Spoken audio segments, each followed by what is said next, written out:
નમસ્કાર વિદ્યાર્થી મિત્રો, શિક્ષણ વિભાગ ગુજરાત સરકાર તથા સમગ્ર શિક્ષા દ્વારા આપવામાં આવેલ સ્વ અધ્યયન પોથીનું સંપૂર્ણ સોલ્યુશન તથા ભરોસાપાત્ર માર્ગદર્શન મેળવવા માટે આપણી રોવિટા રાઇઝ ચેનલને સબસ્ક્રાઈબ કરો તથા તેની સાથે જોડાયેલા રહો. નમસ્કાર વિદ્યાર્થી મિત્રો, standard 6 unit 10 school of skills activity 1 અહીં 4 પિક્ચર્સ આપ્યા છે અને બાજુમાં 4 લેટર્સ આપ્યા છે.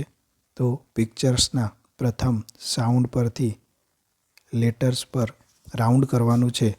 તો 4 ચિત્રોના પ્રથમ લેટર જે પણ ઉચ્ચાર થાય તેના પર આપણે રાઉન્ડ કરવાનું છે. નંબર 1 લોક, લાયન, લીવ્સ, લેમન. તો એલ કોમન રહે છે પ્રથમ લેટર, તો એલ પર રાઉન્ડ કરીશું. નંબર 2 હેટ, હોર્સ, હેન, હાઉસ. તો એચ લેટર ઉપર રાઉન્ડ કરીશું. નંબર 3 રોઝ, રેબિટ, રિંગ અને રઈસ. તો આર ઉપર કરીશું. નંબર 4 સન, સોપ, સ્ટાર, સ્પૂન. તો ત્યાં આપણે એસ પર રાઉન્ડ કરીશું. Number 5 butterfly, banana, book, bag. અહીં પણ બી લેટર કોમન છે, તો આપણે બી પર રાઉન્ડ કરીશું. હવે એક્ટિવિટી 2, અહીં આપણે આન્સર નીચે આપેલા 4 ઓપ્શનમાંથી શોધીને આપવાના છે. તો first the king was found of, answer આવશે music. Number 2 the king went to the mountain, answer mountain આવશે. Number 3 even if I get the death penalty I accept it, who said this. તો આ વાક્ય કોણ બોલે છે? તો આ વાક્ય ધ બોય સેડ ધીસ, મતલબ બોય બોલે છે. હુ સેવડ ધ કિંગ, રાજાને કોણે બચાવ્યો? તો a boy saved the king. Where did the king bring the boy.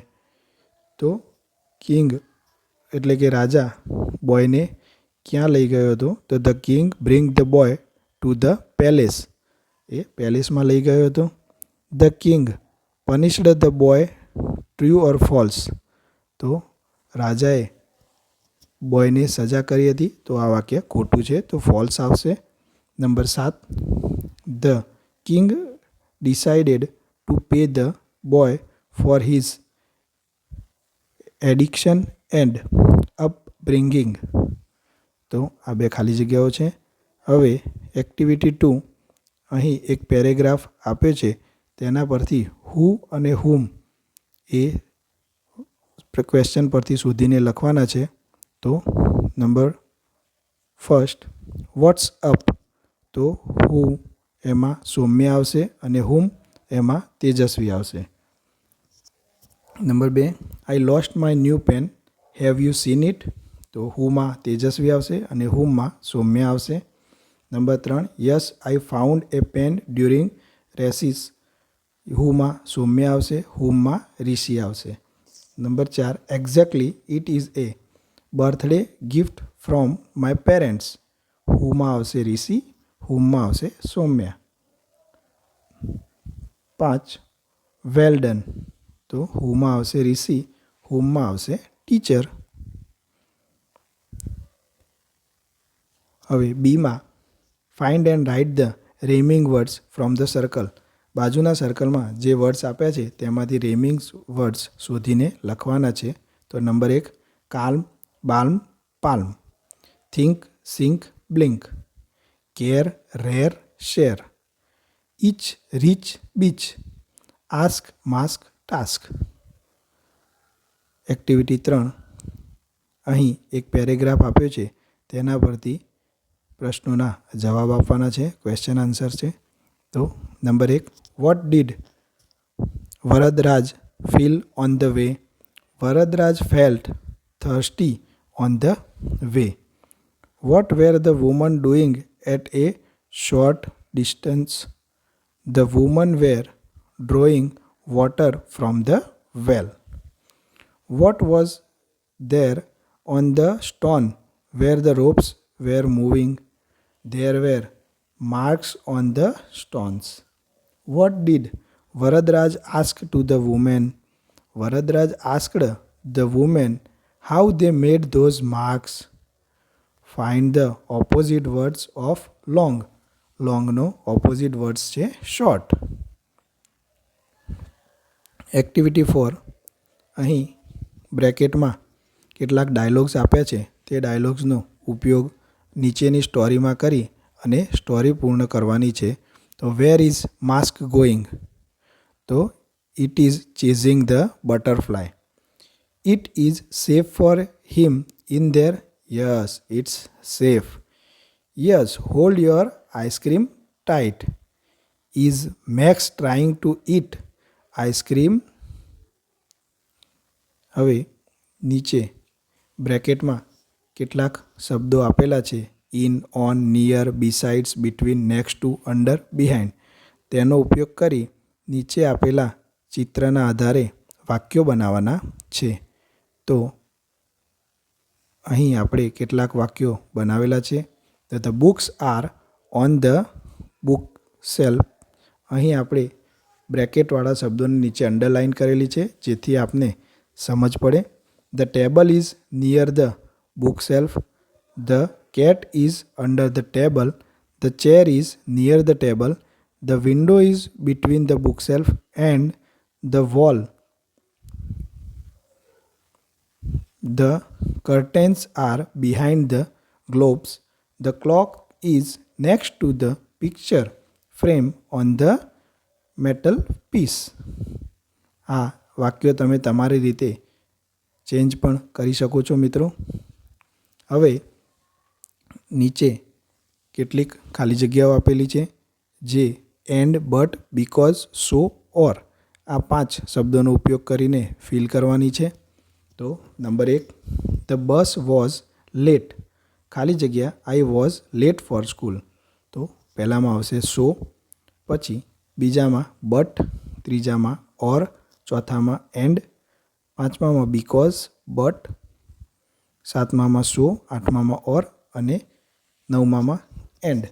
અહીં જે શબ્દ અને માટે ઉપયોગ થાય તેમાં એન્ડનો ઉપયોગ કરવાનો છે. બટ એટલે કે પરંતુ જ્યાં ઉપયોગ થતો હોય ત્યાં બટનો ઉપયોગ કરવાનો છે. બીકોઝ મતલબ કે કારણ કે એવી અર્થ થતો હોય ત્યાં તમે બીકોઝ શબ્દનો ઉપયોગ કરી શકો છો. સો તો તેથી જેવો ભાવ પેદા થતો હોય તો તમે સોનો ઉપયોગ કરી શકો છો. અને ઓર એટલે કે અથવા જ્યાં એ શબ્દનો ઉપયોગ થતો હોય ત્યાં તમે ઓરનો ઉપયોગ કરી શકો છો. તો વાક્યના ભાવ પ્રમાણે આ શબ્દોનો ઉપયોગ કરવાનો છે. તમે સમજી ગયા હશો. હવે આપણે એક્ટિવિટી 5ની શરૂઆત કરીએ. તો fill the blanks, use the correct words giving the brackets. બ્રેકેટ્સમાં કેટલાક શબ્દો આપ્યા છે તેનો ઉપયોગ કરીને નીચેની ખાલી જગ્યાઓ પૂરવાની છે. તો as brave as a lion, as tall as a giraffe, as light as a feather, as soft as silk, as sweet as honey, as busy as a bee, as cool as ice, as bright as the sun. હવે એક activity આપેલી છે. તો how many times can you recite this tongue twisters in a minute? Compare your score with your friends score. તમારે તમારી જીભને twist કરી અને મિનિટ સુધી રહેવાનું છે અને તમારા મિત્રો સાથે આ એક્ટિવિટીને કમ્પેર કરવાની છે. હવે C, read the sentence and circle the correct one. અહીં દરેક વાક્યની પાછળ 3 શબ્દો આપેલા છે. Generally, yesterday, tomorrow. આપણે 3 શબ્દોને સમજીએ મિત્રો. જનરલી એ પ્રેઝન્ટ એટલે કે વર્તમાનકાળ માટે વપરાય છે. યસ્ટરડે એ આપણો પાસ્ટ ભૂતકાળ માટે વપરાય છે.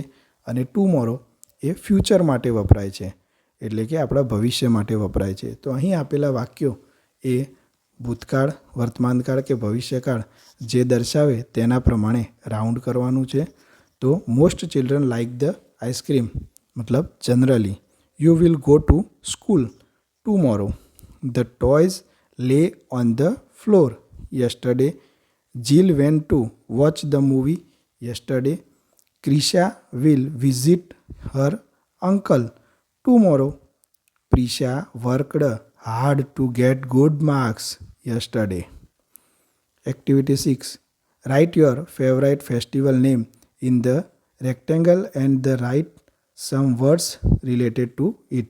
અહીં તમારે તમારા મનપસંદ તહેવારનું નામ વચ્ચેના ચોરસમાં લખવાનું છે અને આજુબાજુ જે સર્કલ છે તેની અંદર તેના રિલેટેડ શબ્દો લખવાના છે. અહીં તમે હોળી, દિવાળી, નવરાત્રિ, તમને જે પણ તહેવાર ગમતો હોય તે લખી શકો છો અને એની આજુબાજુ તેના રિલેટેડ શબ્દો પણ લખવાના છે. અહીં મેં દિવાળી વિશે સમજ આપીએ છીએ. તો દિવાળી તો એના રિલેટેડ શબ્દો છે sweets, new clothes, diyas, lights, fire crackers, candles, rangoli, gift. હવે આ શબ્દોનો ઉપયોગ કરી નીચે કેટલાક સેન્ટેન્સ બનાવેલા છે મિત્રો.